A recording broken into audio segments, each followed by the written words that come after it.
try and have an unbiased view on the Chelsea-Arsenal game.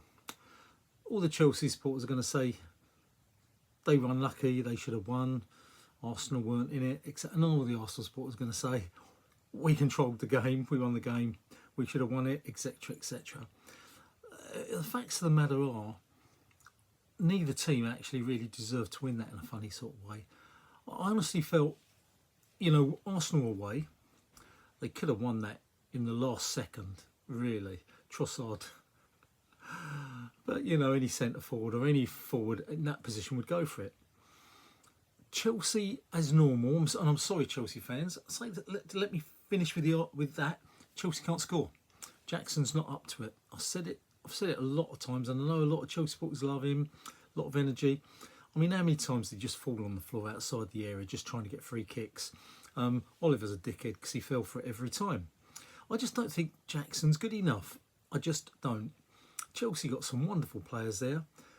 Palmer wasn't as, I have to say, Partey tied Parker up and midfield tied each other up. Neto scored a wonder goal, an absolute wonder goal. You've got to give that. But we shouldn't have let that through. We really shouldn't let that through.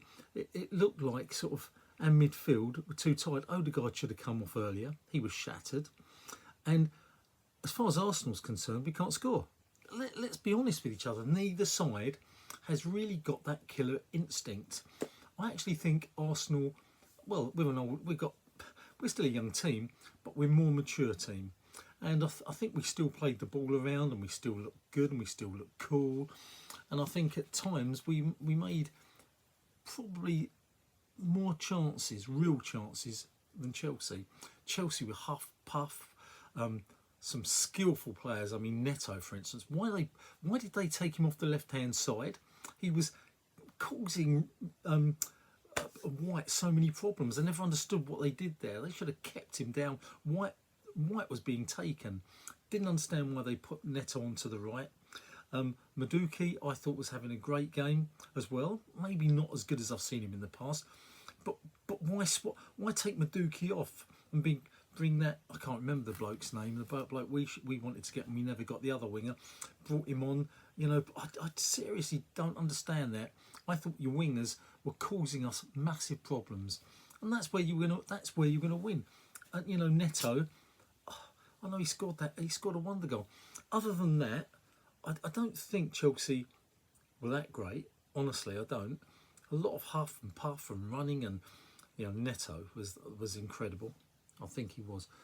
But other than that, Madueke was great. But I think we really controlled most of the game. But then you had times in it where you actually had a stretched. So a draw was pretty fair. In the end of the day, Arsenal fans won't like that, because I think we did have the better chances. I really do. We can't score. And it's all about scoring. Chelsea, it's about scoring. You get yourself a good centre forward and you win the league next season. You don't. You need somebody in central midfield as well. Somebody with a little bit, I don't know, guile. And that's what you need. What we need is a centre forward and somebody who can cover up for Odegaard if he gets injured, like Smith Rowe. That's my take on it. I'm not knocking Chelsea or Arsenal. I'm sort of saying maybe we both haven't got a cutting edge. That's how I see it as a true fan. Okay? Chelsea fans can have a go at me, but that's it. Football Chat Uncensored, Reno talking.